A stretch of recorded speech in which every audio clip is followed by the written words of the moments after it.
All right, I wanted to give you guys a little bit of a reminder today. Maybe you've heard me say this before, maybe it's brand new to you, but it's going to be about how we think, all right? And what I mean by that is, what is our reaction or our response in terms of how we think in the midst of difficulty, stress, or some sort of adversity?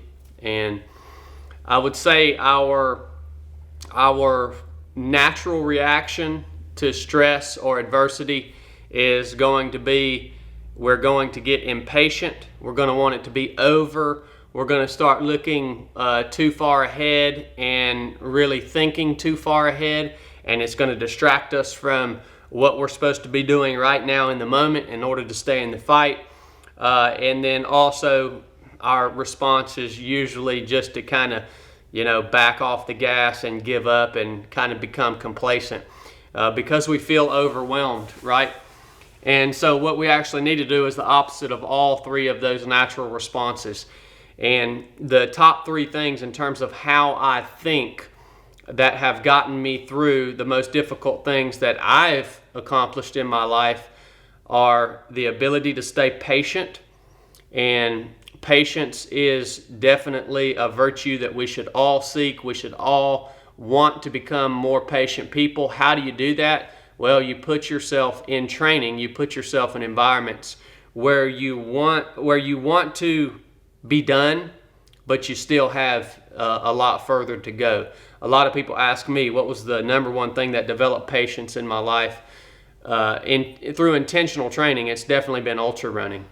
If you run a 100-mile race, you're going to want to be done at mile 40 or mile 60, and you're going to have a lot longer to go. You're going to have to be patient. You're going to have to exercise that muscle in your brain, and therefore it's going to grow. So be patient with the process. Be patient with yourself, because you're going to screw stuff up on a daily basis, and definitely along whatever journey you're on, you're going to screw stuff up. You got to be able to recover from that and keep moving forward. Be patient with your team, because if you treat the people around you like crap, they're all going to leave you, and you're never going to be able to accomplish anything on your own.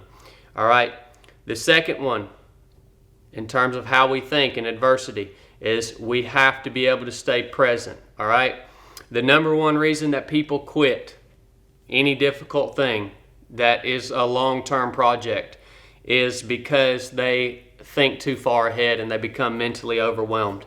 So remember, next time you have a day where you feel overwhelmed and you start thinking about what's going to happen next week, remember and notice that, okay, I got to reel my mind back in, and I got to focus on what I can do right now in order to keep moving forward. So staying present is simply being aware of where your thoughts are and pushing back against that natural response of thinking too far ahead and really bringing your mind back to where you are. One of my biggest mentors, Jesse Itzler, always says, be where your feet are. And I think that goes right along with this idea of staying present in your thoughts. And the last one I want to share with you guys today is living a deliberate lifestyle. Complacency we're all subject to it, right? And the longer that we do something, and usually the better that we get at it, the more complacent that we become. I still have to battle against it definitely on a weekly, if not a daily basis in my own life.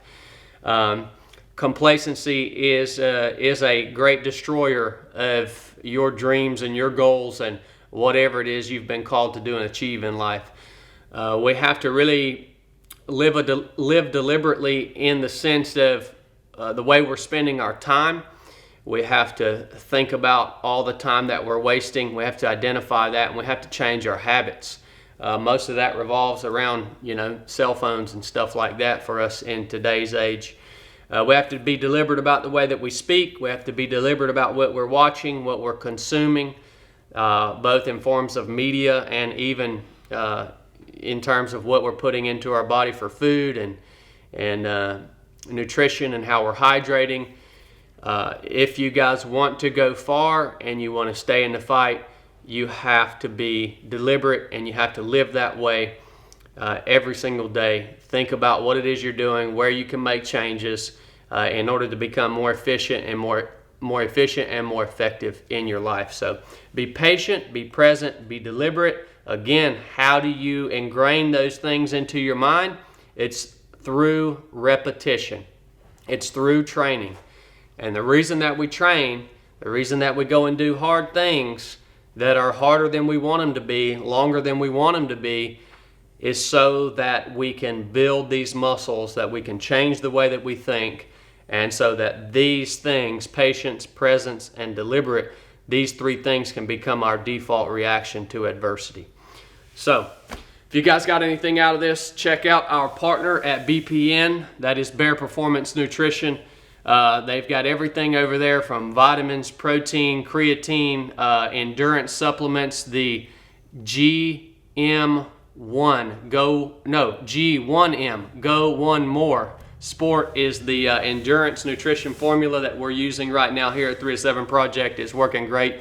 Chili just told me they even have a new flavor out now, so go check them out if you like to run, if you like to train and get after it. You need a good fuel source that's going to taste good and sit well with your stomach. Everything over at BPN is top notch. They're a Christian-led company, and we're thankful to be partnered with them here at 3 to 7 Project.